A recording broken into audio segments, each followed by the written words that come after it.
Hey, thanks for joining us for another edition of Weekend Winners. We're back at Albion Park on Saturday night. Brand new track following remedial works which were undertaken all week. So we're looking forward to this cracking card. The free-for-all, which comes through as race 5, is a ripper. But this meeting will also coincide with the big meeting coming through from Melton. All eyes on that Group 1 Grand Circuit race because it features the star Queenslander Leap to Fame. So we'll be cheering him on, but hopefully we'll be able to back plenty of winners at the famed Breakfast Creek Oval on Saturday night. In this edition of Weekend Winners, we're going to speak with Taleah McMullen and Angus Garrard. Taleah McMullen now joins us to go through her runners on Saturday night. Taleah, appreciate the time. No worries. We start with race 2. Timsy is your drive here. This is his third run back.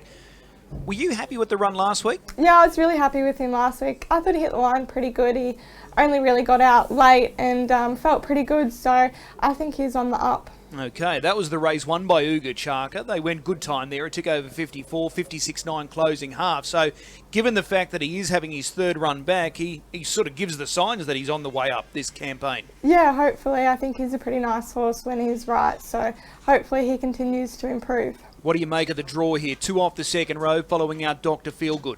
Yeah, I think it's a pretty good draw for him. Just have to see what happens after the start and where we settle. Hopefully we don't end up too far back. This race is 2,138 metres. Is he a better miler or it doesn't really matter? I don't think it worries him too much. I think when he was first up it was 21 and he didn't get a run, so he felt good though that start, so I don't think the 21 will worry him. Okay, so whatever he does on Saturday night, we keep following him? Yeah, I think so. All right, well that's Timsy there in race number 2. What about race 3? Your old mate here, BMAC, draws the inside of the second row and he's drawn to follow out a fast beginner, maybe the likely leader in Despondent. So does this set up perfectly for him? I think so. He loves a draw on the fence. I think it works out good for him. Despondent usually has been trying to hold the lead, but even worst case scenario, 3 fence. I think he loves that sort of trip and we'll just need a bit of luck late. Okay, just looking at that front line there. So Despondent 1, the horse you're following out. Rocks or Diamonds 4. It looks like you're going to get a genuine tempo. Yeah, so that should suit him. Okay, what happened last time out? He was on the fence, didn't really get a clear run.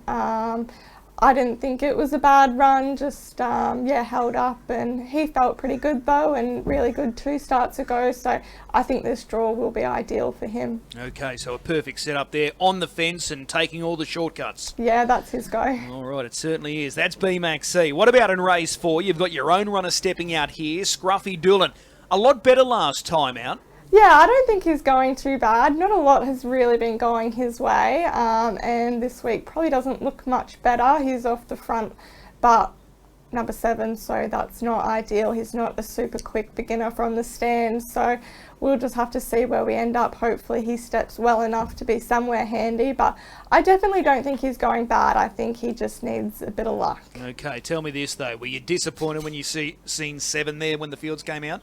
Yeah, like he's run a couple nice races on the fence. If he can kind of draw 1 or 2 and end up on the fence and handy enough, then I think he's a chance in a race like that. But from 7, it's very awkward, and sometimes you'd rather be 1 off 10 metres, and that seems a little bit easier than 7 off the front. Okay, it's a good field, 2,647 metres. Are you more worried if you had to single one out? Are you more worried about Gus or Adele? They're both a lot better than this poor old Scruffy, unfortunately. So, yeah, they would put him away pretty easy. Okay, so we need a little bit of luck there with Scruffy in race number 4. What about in race 7 here? What a Journey. You had the choice of drives here with What a Journey and Bailey's with Legs. Bailey's with Legs is an early scratching, so What a Journey. She's improved, hasn't she? Yeah, she has. She dropped back a lot, which helped, but I think she's hit a bit of form again where she's got a bit of confidence, and I think this race should be a suitable race for her. Yeah, it certainly looks that way on paper because there was no standout. So looking at her recent effort, she's been, placed 3 of her last 4, last start winner. So confidence is high again, hopefully. Yeah, I think she's hit some form again, so probably have to press forward. Little bit of an awkward draw, but I think if she can end up handy, then it's a winnable type of race for her. Okay, so what's an ideal scenario for her? Where would you like to be at the 400? In front, but I'm not sure if that's where we're going to be. But hopefully she does possess a bit of gate speed. So if we come out hard and even could get 1-1 or something, that would really be ideal. So she doesn't have to lead to win? Oh, it would definitely help, but I'd like to see her sitting 1-1 and just have a really nice, easy trip. I think she does have a bit of speed late. She's just not super strong. Yeah, okay. But as I said, it's a very open race. You can't really single one out here, can you? Yeah, I didn't think there was any real standout. I thought it was a pretty even field. Okay, well, hopefully she's a good chance and she can make it back-to-back Albion Park wins. What a journey. And I'm keen to get your thoughts here. Race 9, number 1, Might As Well. She is banging the door down, this mare. Can Saturday night be her night? I really hope so. Every week I kind of go out thinking that it might be her night, but it just doesn't work out. But I really think from the 1 draw she should have a chance, have options, but I'd probably like to try and lead on her, and I really hope she can get the job done. Okay, how did you grade her last week when third behind Miss Mucho? I thought she was really good. I think Miss Mucho probably is a little bit better horse than her, but I think swap the draws around, then she probably wins anyway. So I think from 1 she should be pretty hard to beat. Okay, this race looks a lot easier compared to last week, doesn't it? Yeah, they went good time last week. She was off the fence and probably pulled out a little bit earlier than what I would have liked. So I think drawing 1 is a massive help, and she has got really good form lately, so hopefully we can get a win. Okay, so you're keen to hold the lead, but if 1 came hard, is it likely to be Wild Imagination? Would you look at cover with her? Yeah, I think she's probably a little bit classier than them though, yeah. And off of her recent form, I think she's good enough to maybe be able to hold them out and lead and take them all the way. But yeah, I don't want to get in too many battles. If something does happen to cross, then I won't be too worried sitting behind leader either. All right, well, that's Might As Well. She is banging down the door, like I said, so hopefully this is going to be her race. Which one are you most looking forward to on Saturday night? I think Might As Well has the right draw to be able to win. Awesome. Race 9, number 1, Might As Well. Taleah, as always, really appreciate the time. We'll see you trackside. Thank you. Angus Garrard jumps in the hot seat to go through his book of drives on Saturday night. He's got some good drives, including one in this first race, which looks to be one of the toughest races on the card. This race is loaded with chances. Angus, appreciate the time. My pleasure, Chris. Classy Washington. There was 5 weeks between runs when he was produced, and he finished third behind Yep Got Chooks. Were you happy with that first up run? Yeah, I was really happy with him, Chris. Probably couldn't have driven him much worse, but you know, he still ran a super race. Okay, so what was the plan going into that race, which you weren't satisfied with your own drive then? Probably wasn't a solid plan, but you know, I sort of thought Ultimate Huey, once he rolled around to the breeze, I thought there was an opportunity to get up there handy, but he sort of wanted to hold that spot, so we got left out there. But you know, in saying that, I think if he didn't sort of get inconvenienced when that one went off stride at the top of the straight, I actually think he would have gone close to winning still. Okay. How's he come through that run? Yeah, really good, Chris. Really happy with him at home, so hopefully he's spot on Saturday night. All right. Do you agree with me that this is a race that's just stacked full of chances? Like, there's not one horse that you can really rule out here. Yeah, for sure. I think whoever gets the best trip probably wins here. You know, there's sort of a few dropping back in grade from sort of 4 to 2s and opens. You know, a few sort of coming up from the qualies, and you know, it's a really handy field across the board. Okay, I'm keen to get your thoughts on the barrier draw. Gate 4, on paper, it probably sounds okay, but is it a little sticky?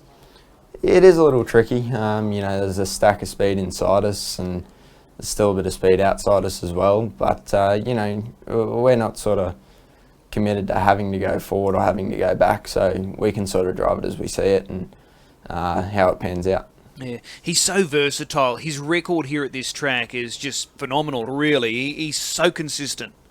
Yeah, that's right. You know, he can do it from anywhere if the races run to suit. So, you know, I got a lot of confidence in him. If he gets sort of a little bit of luck he needs, that he can be winning. Okay. Do you think this race is going to generate a heap of speed? It looks that way.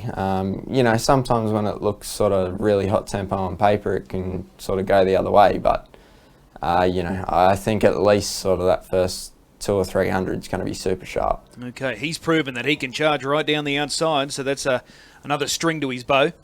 Yeah, that's right. As I said, he can do it from anywhere with depending on the tempo of the race. All right, terrific chance there with Classy Washington in race number 1. What about race 2? You're driving Johnson Step. Did he surprise you last week? Not really. I thought his run before that was quite good in sort of a slowly run race, and he made a move 3 wide solo from about the half, and he wasn't far away. He was still whacking away, and they sort of only sprinted for 400. So I do think he's getting better. He's probably starting to get used to our racing up here, and if he had to come up with a barrier draw, I'd say he'd be a really good chance. Yeah, and I think that's fair too, because he made up good ground last week. Ugachaka won that race. They went a tick over 54. Last half was a tick over 56, and his numbers would have been pretty strong. Yeah, that's right. He was really good. He found the line good. He was sort of probably lost a little bit of momentum on the turn, but he really savaged the line, and hopefully with a bit of luck he can still go close. Who's the horse to beat in this race? Oh, it's probably sort of tough to put one in there. I think it's probably another one that's fairly even. Yeah. There's probably not a whole lot between them. Yeah, it looks that way. So if he gets any sort of luck, he can hit the line again? Yeah, I think so, Chris. All right, well, that's Johnson's Step there in race number 2. Let's go across to race 4, the Trot. Tamo Shanta, he's back in the right sort of form. He's found his groove again. Are you happy with the way he's going? Yeah, I've been wrapped in him, Chris. He's actually really impressed me since I've started driving him, and he's doing everything right now, touch wood. So, he steps up into Saturday night grade, but I think he can match it with him. Okay. He's normally a pretty good beginner. If he leads this field, can he give cheek? Yeah, he certainly can. Over the 21, I'd probably say he'd be really hard to beat, but the 26 probably is sort of a touch too far for him. But in saying that, he's run a good 26 before and not been beaten far, so I wouldn't say that takes him out of it by any means. Okay. You look at the class runners down the bottom of the page, and that they, have the right credentials. Are you more worried about Gus or Adele? I think Gus. I think, he's only given us 10, and, he's got a stack of potential. He's run some enormous races, taking nothing away from Adele. She's been a really good mare, and she's definitely racing well, but I think if Gus gets it all right, I think he's probably one of the better ones up here. Okay. It's a good point you raised, though. If it was 2100 here in this race, he would be very hard to catch. Yeah, for sure. Over the 2100, he sort of steps good, and he can probably crack a sub 2 minute mile rate over the 21. So it certainly makes it hard for anything off a handicap that way. Okay. Well, that's your drive there in the Trot, Tamo Shanta. What about race 6? This looks to be a good drive. Back to Batuta. He's going really well. His last couple of runs have been excellent, including that last start second behind What a Roller. Yeah, he's been flying, Chris. He's savaging the line all the time, and he's getting better all the time. Is this the perfect race for him? 2 off the second row, so you don't have to get involved early, and hoping that they do go hard and you can just finish over the top? Yeah, I think it looks okay on paper, Chris. We were sort of hoping we weren't going to come up with a Frankie Ferocious in this field, but, in saying that, we got the right draw, and I certainly don't think any of them are unbeatable, put it that way. Okay, do you expect Nathan Dawson to light up Frankie Ferocious from 7 in the lead? Well, I'd say so. He's probably run his best race of his career doing that. I think he went 51 or just a tick over, and he's probably nearly got enough respect where he can sort of light him up and maybe dictate. But if they work him hard enough, I think we can definitely beat him. Okay, depth-wise, this race is probably not as strong as what that last start race was. The race that What a Roller won. Yeah, I think that's fair to say, Chris. It's probably not quite as strong, but there's still a few nice ones in there, and no race is easy to win on a Saturday night. Yeah, that's for certain. So he's a good chance, though, back to Batuta. And then we go across to race 8. You're driving Miss Strepo again. You know this mare really well. What did you think last week when third? Yeah, I thought she was really good, and it was probably a race that was run a little funny. It was a really steady middle half, but her sections were good. She ran home in 28 too, and I thought she raced well. It's an interesting little field, this one on Saturday night. Captain of Speed, Modern Power's a newcomer, Carly Morgan's a newcomer. So there's a few difficult horses to line up here. Yeah, that's right. There's a few handy ones, like you say, and probably, raw ability-wise, there's probably a few a little bit better than her, but she's honest and she'll sort of give you the same thing every week, and if she gets the right trip, she'll be right there again. Okay, which drive are you most looking forward to? I think Back to Batuta is a good one, but always look forward to sitting behind Classy Washington. All right. Is he too far down the rankings to force his way into that final cutoff? Yeah, I think so. He'd probably have to come out and sort of win probably his next sort of 4 or 5 starts between now and the Inters to somehow get up there. All right, well, let's hope that run starts on Saturday night. Race 1, number 4, Classy Washington. Angus, as always, appreciate the time, and we'll see you trackside. No worries. Thanks, Chris. As always, a big thanks to our drivers, Taleah, McMullen and Angus Garrard. Hopefully there's winners plenty for them on Saturday night. But looking for a good thing on Saturday night, I think we can strike early.